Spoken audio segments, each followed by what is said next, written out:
Olá, morada acadêmica, como estamos? Sejam bem-vindos a mais um momento do Morada, o lugar onde os saberes, artes, filosofia se encontram. Hoje a ideia é falar um pouco sobre a apresentação, pelo menos o prefácio dessa grande obra que eu estou me dedicando a ler agora nas férias aqui acadêmicas, do Peter Sloterdijk, que é para mim um dos grandes pensadores do contemporâneo, ceifa alemã aí, né? Quer dizer, bem aí desse bolsão da filosofia pós-frankfurtiana alemã. É um livro que ainda não temos uma tradução para o português brasileiro, então eu estou lendo aí no original em inglês, né? Tradução do alemão, obviamente. É um livro considerado por muitos uma das dos ápices da obra bastante volumosa desse autor, que trabalhou com a trilogia das esferas, a grande obra que inaugura talvez o seu legado aí, que é a questão da razão cínica, né? Que se tornou um best-seller acadêmico. Então, é um autor que tem, né, muita coisa a dizer e sabe dizer. Eu acho que é um autor que faz uma leitura que, ao meu entender, é muito profícua, né, crítica, analítica, entre autores de peso, como Nietzsche, Heidegger, é, o próprio Winnicott, né, quer dizer, ele consegue trazer aí uma riqueza muito grande, né, frente a essas questões. Eu estou lendo a tradução que é aí do Willem Ruban, né, que nasceu, é um londrino, nascido em 78, e vem da área de estudos musicais. Isso é uma coisa que chama muito a atenção, né? Quer dizer, não é um cara da filosofia genuinamente, mas traz, não é, essa, como inclusive em jornais, muitos ensaios de análises de recursos musicais, fusionais da música, tonalizações, e também é freelancer de traduções na área tanto de análise musical, né, como também da área de filosofia, né, muito conhecido, por exemplo, por traduzir os livros do Adorno e agora também esse último aí, um dos últimos do Sloterdijk, né, You Must Change Your Life, você deve mudar a sua vida e não de vida. Essa é uma questão muito interessante, né, do Sloterdijk. Temos a primeira foto do autor, o Sloterdijk, aí, né? E a segunda é o tradutor da obra do alemão para o inglês, que é a qual eu estou me debruçando, este grande volume aqui, e que vou fazendo, né, a tradução dessa questão que é o ápice, né, do que ele vai chamar aí da, talvez de uma maneira mais madura, da sua filosofia imunológica para enfrentar o denso e complexo e contraditório século XXI, tá? Vamos falar um pouquinho antes do Sloterdijk, né? Que já tem os comentários da Amazon, né? Mas antes disso, aqui eu peguei do Wikipédia mesmo, né? Quer dizer, mas só para a gente. É óbvio que nossa resenha não vai se fundar só no autor, mas é importante falar desse autor especificamente. É um autor, não é, que nasce na Alemanha em 47, no final da Segunda Guerra Mundial. Portanto, um tempo extremamente difícil ali naquela região, né?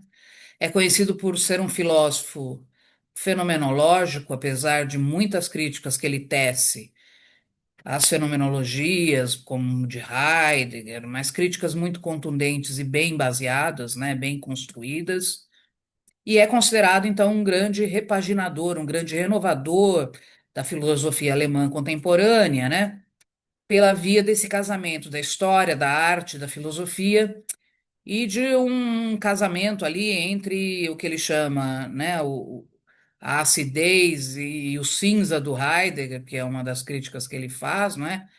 A questão da maternagem em Winnicott, né, que vai aparecer muito na trilogia das esferas, né? Não vamos falar das esferas hoje, mas acho que é uma obra que precisa também ser olhada. Nós já temos pelo menos a primeira, né, parte da trilogia traduzida para o português, então vale a pena também se debruçar, né? Ah, ele tem a sua formação bastante fundada nas ciências humanas, né? Então estuda filosofia, história e literatura na Universidade de Munique, né? Em 75 ele também já vai defendendo as suas teses, né? Em Hamburg, e assim ele vai desenvolvendo uma grande obra inovadora, não é só uma replicação do que vinha antes, né? Mas ele traz aí, e aí vai ser conhecido por grandes círculos acadêmicos, né? Como o de Viena e em outros lugares. Esse ensaio que se torna o best-seller, né? Até pelo New York Times, apresentado como best-seller acadêmico do século, eu li parcialmente a obra, assim, li em diferentes capítulos, né? A crítica da razão cínica é fabuloso, acho que vale a pena se debruçar, né? É um livro muito interessante, é muito ácido e nos diz muito hum, do prelúdio que foi, né? O iluminismo e essa ideia do homem esclarecido moderno que se auto também sabotou e se decaiu, não é? Então, trabalha muito com essa questão da razão instrumental que tem a ver com a história da vida do Peter Sloterdijk, né? A história acadêmica de um sujeito que estudou muito embrenhado as obras da escola de Frankfurt, né? A essa grande tradição da teoria crítica, tá? Sempre está envolvido em alguns dilemas com outros que são considerados renovadores, como Habermas, né? Então, suas obras sempre de alguma maneira causam, às vezes, alguns incômodos. É, ele faz aí também uma. A gente fez até um evento aqui no Morada, né, falando sobre o humanismo em dado momento, sobre o Parque do Humanismo, né, muito interessante aquela conferência, que também teve grande ressonância no mundo acadêmico, né? Então, é um autor, gente, que de fato vale a pena, né? Tá sendo, começa a se traduzir para o português algumas das suas obras, né? Mas muita coisa ainda somente na versão em inglês, tá? Então precisa ter um pouco de. Aqui são as obras que nós já temos em português, né? Há Regras para o Parque Humano, essa obra que eu falei do humanismo, muito interessante. Desprezo das Massas, No Mesmo Barco. Aqui a ideia sobre hiper e psicopolítica, muito interessante. Né? Se a Europa despertar, esse eu comprei agora nas férias, vou ler. Ira e o Tempo eu li, fabuloso, é uma outra visão do próprio capitalismo, né? O Sol e a Morte, ainda não li este, né? Crítica da Razão Cínica, já passei os olhos em alguns capítulos, né? Já está traduzido também. Então, vale a pena aí. Estamos esperando, né? Que traduzam também o Você Deve Mudar a Sua Vida, que tem um título, né? É, quase um sacrilégio para a área acadêmica, parece um livro de autoajuda, né? O chamamento, mas acho que é até proposital para ele trazer, não é, essa grande crítica e um anúncio de uma nova humanidade que poderia, não é, através dessa filosofia que ele diz imunológica, criar, não é, essa antropoética de vida e práticas para tentar justamente buscar espaços de convivência, acolhimento e pertencimento. Essa micropolítica, eu diria, tá? Bom, então voltaremos aqui. Aqui é o como a Amazon apresenta o livro, né, numa tradução agora para o português. Então, o livro ele trataria, não é, de uma grande crítica ao mito do retorno e da ilusão da religião, né? Porque ele diz que aparentemente não é a religião ou a força mítica sozinha que está voltando, mas o ser humano como um novo ser que pode se praticar e formar, né? Quase um neo-humanismo que transcenderia, né? Aquele humanismo tosco, técnico que o Renascimento e o Iluminismo nos prometeram, tá? Então aí ele constrói essa obra, não é? O primeiro capítulo é sobre uma obra do Hayek, baseada também na, né, no busto de Apolo, lá no Morada no Instagram, a gente até fez uma provocação lá usando essa imagem, né? E ele diz então que ele está desenvolvendo essa nova antropologia, que seria uma tentativa para se pensar aí essa nova formação, autoformação das coisas humanas, né? Muito interessante, pelo menos para pensar sobre o quanto ainda, né, essa questão nos afeta, o trabalho, a comunicação, né, a estético sensorial, quer dizer, e como isso pode e como nós devemos, não é, é, nos enriquecer com os modos possíveis de existência do humano, seja trabalhando na agricultura, no artesanato, na música, né, nos modelos retóricos. Então, ele vai trabalhando essas questões no livro. Eu traduzi de maneira um pouco mais consistente, gente, a introdução, que tem quase 20 folhas, então é uma introdução longa, né, não é uma coisa básica, então já nos traz uma boa articulação, né?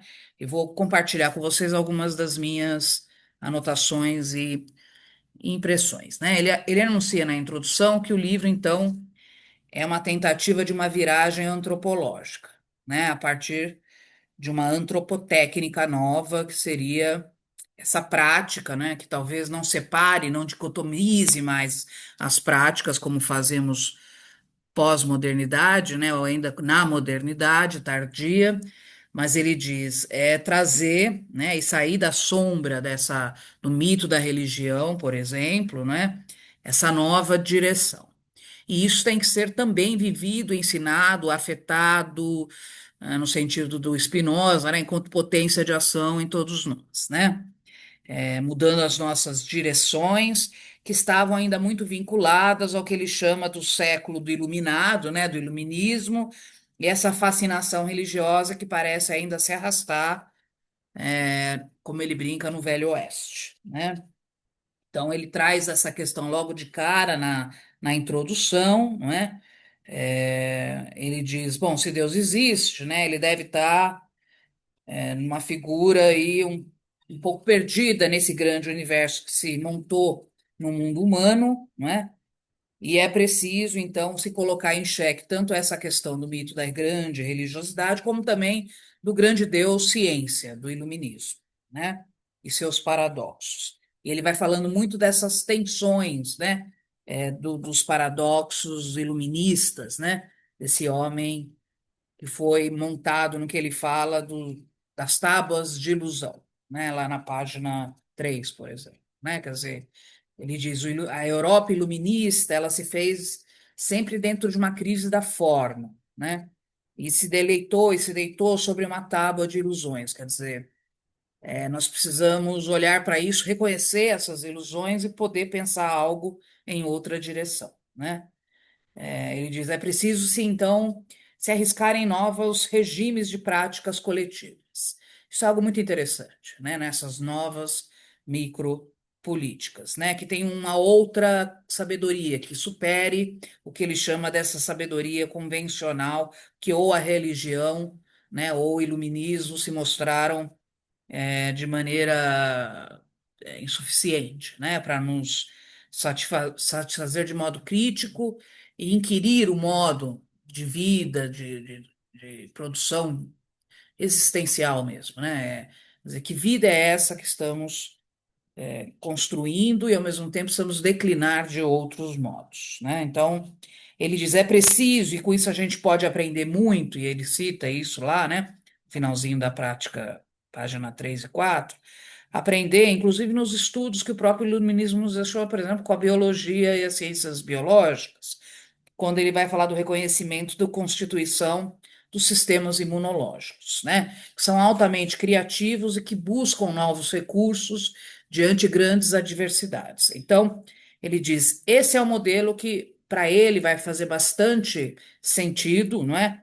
Para que ele busque exatamente, né, sair dessa exaustão da construção daquele homo faber, do trabalho quase visto como uma escravidão, não é? Um trabalho que só aliena, né? E que provocou toda essa crise, que na visão dele é uma crise cultural e que nos deixou várias falhas de formação intelectual, inclusive, né? Então, é preciso, como ele diz lá na página 5, um novo ângulo regulador para uma nova ética cultural, né? Quer dizer, é preciso se repensar, não é, essas práticas, né? Ah, ele passa um tempo falando das críticas que ele teria apenas a crítica religiosa, não é? Qual é o problema? E também da própria questão, e aí ele vai lá historicamente na questão de Roma, né? E como isso vai se deleitando sobre o Ocidente, não é?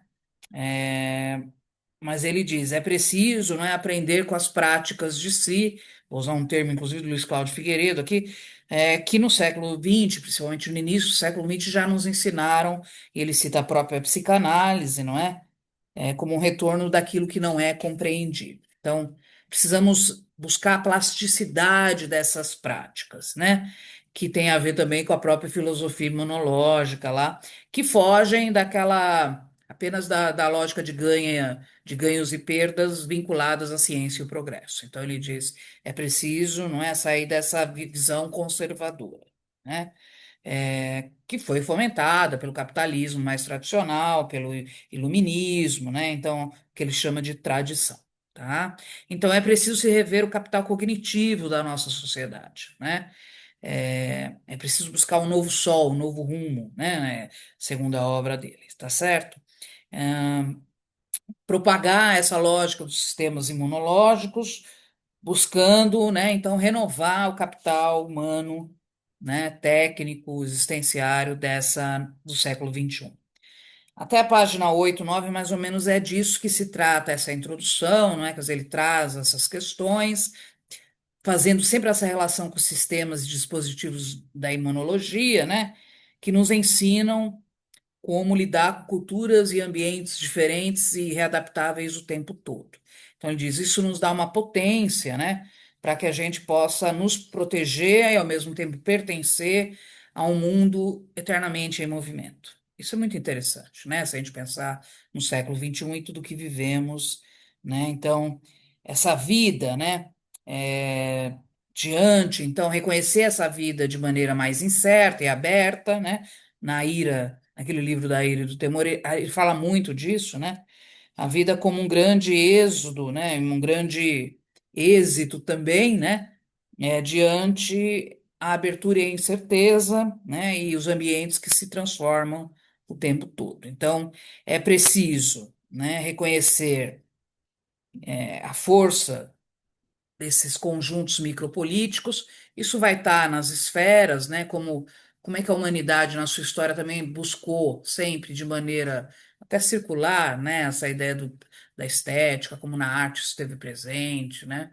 Aquela brincadeira da bolha de sabão que ele faz lá no livro Bolhas, né? Quer dizer, a ideia de que nós vamos pertencendo a essas bolhas que são ao mesmo tempo nos contêm, mas são muito frágeis também, né? Que a um sopro elas explodem, né? É uma analogia muito interessante que ele abre um dos livros lá dos Esferas, né? Mas já trazendo essa ideia de que é um pouco dessa plasticidade ao mesmo tempo de contenção, mas também de, né, bolhas que se explodem e se juntam com outras, essas esferas que vão se transformando, né? E como ele coloca em xeque esse modelo só das espumas, né? Que seria quase a ideia da liquidez lá do Bauman, né? Essa coisa que não sempre se, né? Quase deleuziana do rizoma aí, que se transmuta em algo que a gente nunca contém, né? Então ele diz, é preciso uma outra evolução cultural, é um modo de pensar a vida, não é? Pensando imunologicamente esses lugares de pertencimento e também despertencimento, né? Então ele vai dizer, é quase como se estivéssemos construindo a biografia do Homo imunológicos, né? Quer dizer, ele apresenta um novo momento, talvez, da possibilidade de um humano pós-humano aí, né? Por isso que nós deveríamos mudar a nossa vida e não mudar de vida. Eu acho que essa é uma grande sacada do título do livro, né? Não quero falar assim, porque não li o livro, mas assim, a ideia de que nós vivemos sempre uma vida que não é só nossa, né? São sempre compartilhadas com esses sistemas imunológicos, né? Com esses ambientes. Portanto, nós podemos, em comunhão com esses sistemas e pessoas e movimentos, mudarmos, mas nós não podemos mudar, por exemplo, de vida radicalmente. porque o mundo está em nós, né? Quer dizer, o mundo nos constitui. Então, aí quase também o ser do mundo lá que é mais, inclusive, da Hannah Arendt do que do Heidegger, né? Mas um pouco essa ideia, né, de que nós não vamos nunca conseguir mudar de vida completamente, porque de alguma maneira pertencemos a esse mundo, né? Mas precisamos e podemos, e essa é a grande questão, nos fundar e refundar antropologicamente, com novos instrumentos, novas práticas, novos, vivendo, né, essa imunologia, e nos protegendo de diferentes formas. Então, um pouco disso que ele vai dizendo. Então, é preciso superar as cercas metafísicas, né? Criar uma nova ponte entre os mundos, entre as práticas de vida, né? É, e quebrar essa visão dicotomizada que a modernidade nos deixou, né?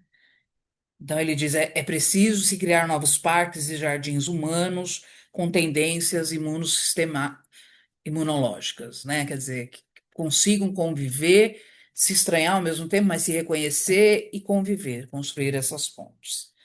Ah, acho que essa ideia pulverizada é uma das grandes questões do livro, e sempre fico pensando como fazer isto, né? Do ponto de vista. E aí a leitura do livro vem um pouco nessa ansiedade de demanda, de como é que o Sloterdijk vai falar disso, né? É, depois ele retoma essas tensões, né, do homem pós-iluminista, né, dizendo, olha, é preciso se reconhecer quais foram essas tensões, né, quase para poder historicamente nos situarmos, né, para poder buscar essas novas pontes que nós estamos aqui, né. Ainda não sei dizer para vocês como realizar isso, mas que talvez, né, uma nova definição de saúde, ele dá algumas dicas aqui, né? É uma definição do que é pensar, do que talvez superar essa visão apenas ascética, né, do que é conhecimento, essa outra sabedoria, né? E nos deixarmos infectar pelas relações. Eu acho que ele usa esse termo, pelo menos na tradução em inglês, né? A prática de vida, lá na página 14, tem que ser infectada pelo que é subjetivo, que é relacional, né? Mesmo diante de qualquer prática, quer dizer, mesmo as mais ascéticas ou as mais impuras, né? Nós devemos deixar-nos contaminar. Eu acho que essa é uma questão importante. Tem que ter uma disposição, né? Essa ideia de estar disponível, que está muito também na obra de Heidegger, né, gente?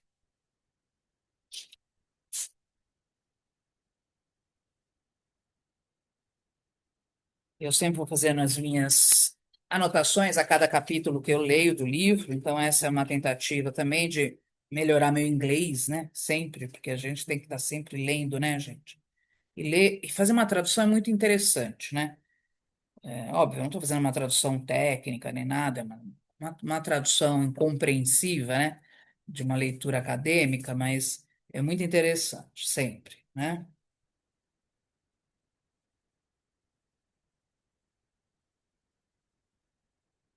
Então ele vai dizendo, né? É preciso, e aí já mais para o final da introdução, se buscar essas linguagens que ele diria, entre aspas, internas, né?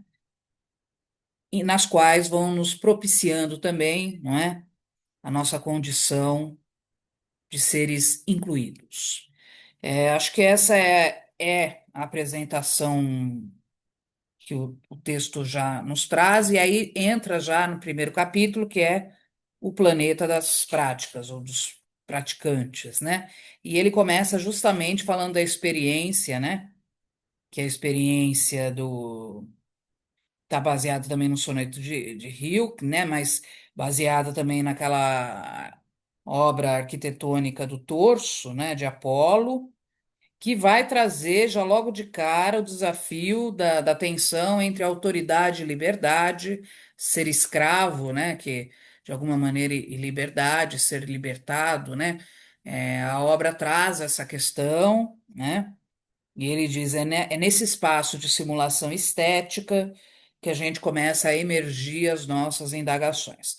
Então, eu estou nessa parte agora do texto, depois da página 20, né? E indico para vocês também, não, obviamente, né?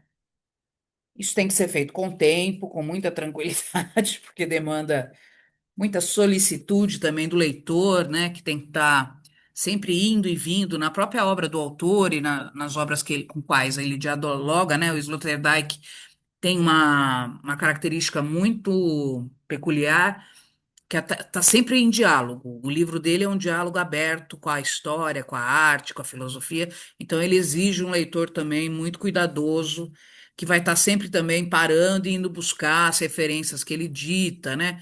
Os sonetos. Então eu fui ler o soneto, porque, né, você não consegue progredir na obra de um cara com essa espessura aí, né? Se você não também não fizer esse exercício intertextual, eu diria. Tá bom? Então fica a dica dos mês das férias, You Must Change Your Life, do Peter Sloterdijk. É uma tradução também, é bom que você treine o teu inglês. E assim que a gente for traduzindo mais e compreendendo um pouco melhor, a gente volta aqui no Morada e dá esses comentários, esses delírios, que são sempre delírios, né? Uma tradução, ela sempre tem uma tradução que também é delirante de quem traduz, né? Isso é muito interessante. Nunca é uma tradução literal. E aí, sabendo que o tradutor trabalha muito com a área musical, eu achei muito interessante, porque de alguma maneira isso, obviamente, também está na tradução do próprio sujeito, né? Então, vale a pena. É um bom exercício que eu estou tentando fazer na medida do possível nos meus dias de descanso, com meu ócio criativo. Um abraço, gente.